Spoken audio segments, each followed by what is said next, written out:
second. Did anybody have any questions at all for me? And if you don't, that's great, because then I can sit down. Sarah. Is this your first published book? Oh yeah, this is my debut novel. What was your journey to getting published? Oh, I know it was long. it was fun. I'll learn so much from it. I actually wrote a couple books before I wrote this book, and another book that I wrote before this book will be published with Bloomsbury in January. It's called Sean Griswold's Head, and that's a teen novel. This one, I had looked for a bunch of agents with these other novels, and this was the novel that I wrote because it was fun to write while I was doing the other novels. So I didn't really think anyone was going to take this novel, which is interesting because now when I give everyone the pitch about what it's about, they're like, oh, of course that's a book, of course. And to me, I just never got that it had the potential that it did.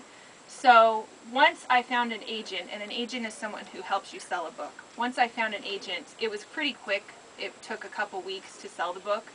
And the hard thing with this book was I wrote it as just one book. And when my publisher, who's Disney, bought it, they said, why don't we make this book a series? So I had to take what was one book and cut it in half.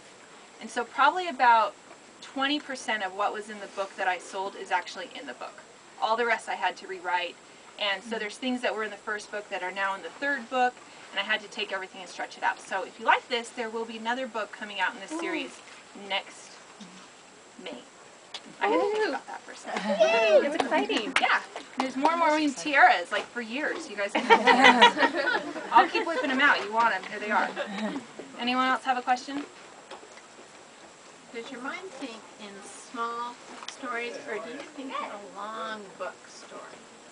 The answer I want to give is that I'm like JK and I have like this huge arc that I know what's going to happen. But it's pretty much, with this, it's episodic instances that happen, and all these moments would just pop in my head. And so when I write, I usually write the moments, and then I write in between those moments and tie in these different scenes together. So I know how the series is going to end, but I'm still figuring out how I'm getting to that ending right now. If you guys have ideas, that's great. So. Anyone else? Do you have a writing routine?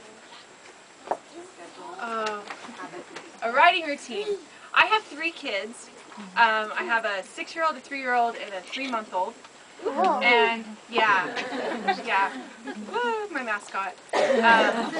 And so pretty much I have to train myself to just sit down and when I have 15 minutes and just write. So when I'm not writing, I'm usually thinking about writing.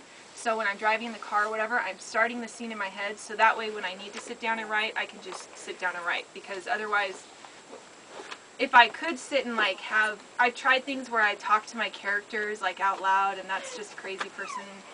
But I've tried to do things like that and I can't do it. I just have to sit down and go for it. Anyone else? Sarah, you get a cookie. Thank you for your questions. Okay, well, thank you everyone for coming. For the younger kids, I have goodie bags. Yeah, I did it. I went there.